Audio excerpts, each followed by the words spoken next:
Warrant دکھا کے جا رہے تھے تو پیٹرول بم پھینکے گئے. جب بلاتے ہیں تو جاتے نہیں. جو گفتگو ایاز صاحب کی جانب سے کی گئی ہے اس سے تو تاثر یہی آ رہا ہے کہ مقدس گائیں ہیں خان صاحب, انہیں گریبان سے نہیں پکڑا جا سکتا. دیکھیں ایک بات تو ثابت ہو گئی کہ پاکستان میں قانون جو ہے وہ سب کے لیے برابر نہیں ہے. اور جس ویڈیو کا بار بار ذکر کیا جا رہا ہے, میرا خیال ہمارا فارمیٹ ایسا نہیں کہ اگر وہ چلا لیا جاتا تو اس میں چارج شیٹ کیا جا رہا ہے پاکستانی فوج کے افسران کو. اور یہ سلسلہ اب سے شروع نہیں ہوا. مقدس گائے پاکستان میں کوئی شخصیت نہیں ہے, یہ تو بار بار گریبان سے پکڑا جا رہا ہے.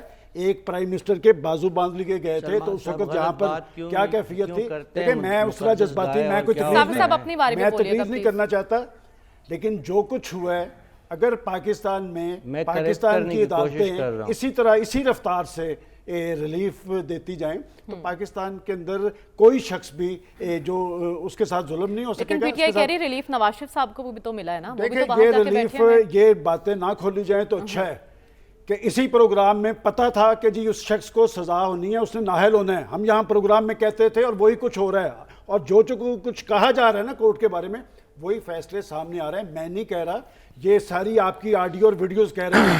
المیہ یہ ہے کہ یہاں پر جو ایک شام کربلا میں پاکستان, میرا خیال تھا کہ پاکستان کا چیف جسٹس ان واقعات کا نوٹس لے گا جو پاکستان کی فوجی املاک اور فوجی تنصیبات اور لاہور کے جناح ہاؤس کو جس طرح جلایا گیا. زیارت میں قائد اعظم کی رہائش گاہ کو جلایا, ٹارگٹ کیا تھا دہشت گردوں نے. یہاں کس نے کیا ہے اور یہ سب لوگ کون ہیں, اور یہ آڈیو اور ویڈیو سے سب کچھ کھل کے سامنے آ رہا ہے. اور میں کہنا نہیں چاہتا کہ جس نے جتنا احسان کیا ہے سب نے بھگتا ہے. آج پاکستان کی ریاست کے آگے ایک بڑا سوالیہ نشان کھڑا ہے کہ آخر ریاست بالا تر ہے یا ایک شخص بالا تر ہے.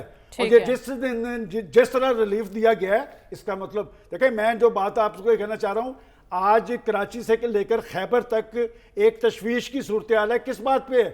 اس لیے کہ ماضی کے اندر ایسی کیفیت طاری ہوتی تھی تو ایک تیسرا فریق ہوتا تھا جو سب کو بٹھاتا تھا, بٹھا کر معاملہ طے کرواتا تھا اور پھر آگے کی طرف پیش رفت ہوتی تھی. آج آپ نے تیسرے فریق کو پہلے ٹارگٹ کیا ہے تاکہ وہ ڈیفینسو پہ کھڑا ہو. اور میں پہلے بھی کہتا رہا کہ جب آپ ریاستی اداروں کے خلاف ایک ماحول بنائیں گے, ماحول بنایا گیا, پری پلانڈ بنایا گیا. کس نے بنایا؟ جس کے لیے یہاں کہا جاتا تھا کہ سیڑھیاں, پھٹے, محکمہ زراعت اور لوگوں کو پکڑ پکڑ کے لا کے اس کے ساتھ سوار کیا گیا تو بھگتے ہیں اب سب بیٹھ کے. اس لیے کہ جب اس طرح کے بندوں کو لا کے آپ اقتدار پہ مسلط کریں گے, انوکھا لاڈلا کھیلن کو مانگے چاند, تو اس کو چاند دیں. اب بات ہے کہ پاکستان کی ریاست میں آج تک ایسی کیفیت طاری نہیں ہوئی, اور یہ ریاستی کیفیت سے جو سیاستدانوں نے طاری نہیں کی. اب آپ کے ادارے آپس میں, آج فضل الرحمان صاحب وہاں پر دھرنا دینے کا اعلان کر رہے ہیں. میرا خوف یہ ہے کہ پیر والے دن اگر فضل الرحمان صاحب ایک ادارے کے سامنے دھرنا دینے کا اعلان کر رہے ہیں تو دوسرا فریق کسی اور ادارے کے سامنے دھرنا دینے کی بات نہ کرے. اس وقت آپ نے کہا بھگت کون رہا ہے؟ بھگت یہ 22 کروڑ عوام رہے ہیں, کیونکہ جو صورتحال ہم نے دیکھی اس کے بعد صرف ہم ہی سفر کر رہے ہیں اور کوئی سفر نہیں کر رہا. لیکن ڈاکٹر صاحب جو جلاؤ گھراؤ جو احتجاج کیا گیا, احتجاج کا یہ طریقہ درست تھا؟ اس کے بعد ہم نے دیکھا مبینہ آڈیو لیکس بھی سامنے آئی جس میں بہت کچھ عیاں ہو گیا ہے. دیکھیے تشدد کی تو کوئی حمایت نہیں کر سکتا, تشدد قابل مذمت ہوتا ہے, لیکن ہمیں جو ہے ایک پوری سچویشن کو ایک لانگ ٹرم پرسپیکٹیو کے اینگل سے دیکھنے کی ضرورت ہے, کیونکہ ہم اس مسئلے کو حل کرنا چاہتے ہیں. اس وقت پاکستان میں ریکنسیلیشن کی ضرورت ہے, آپس میں جنگوں کی ضرورت نہیں ہے. دیکھیے جو بھی واقعات ہوئے ہیں, چاہے وہ کورٹ میں تھے, کورٹ کے باہر تھے, ادھر تھے, ادھر تھے, اس میں ایک اپروچ تو یہی ہے جو ہم دیکھ رہے ہیں. پی ٹی آئی والے ایک پوائنٹ آف ویو پیش کر رہے ہیں, پی ایم ایل این والے وہ کر رہے ہیں. پی ٹی آئی والوں نے اگر آرمی کو کرٹیسائز کیا ہے ایک سٹیج کے اوپر, تو پی ایم ایل این نے ٹارگٹ سپریم کورٹ کو کیا ہوا ہے, چیف جسٹس اور ایک دو ججوں کو کیا ہوا ہے. تو اس سے مسئلے حل نہیں ہوں گے.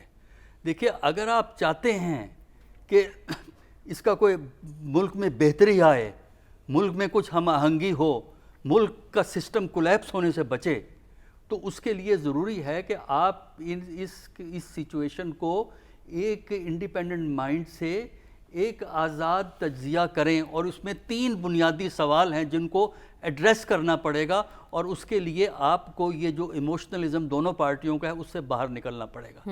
پہلا بنیادی سوال یہ ہے کہ کیا وجہ ہے کہ ینگ لوگ اتنے وائلنٹ ہوئے؟ ایگزیکٹلی کیوں ہوئے؟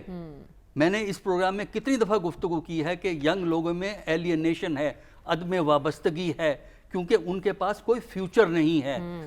ڈگریاں لیے جوتیاں چٹکھاتے سڑکوں پہ پھر رہے ہیں، ایم اے کر لیں گے پھر وہ ایم فل میں چلے جائیں گے، پی ایچ ڈی میں چلے جائیں گے، پھر بے روزگاری میں چلے جائیں گے۔ اگر نوجوانوں کو آپ فیوچر نہیں دے سکتے تو ان کی وابستگی نہ اداروں سے ہوتی ہے نہ سیاسی جماعتوں سے ہوتی ہے۔ تو ایک تو یہ ہے کہ جب تک آپ اس جو ینگ بلج ہے اس کو آپ ایڈریس نہیں کریں گے تو اس قسم کے واقعات کے امکانات کو آپ رد نہیں کر سکتے۔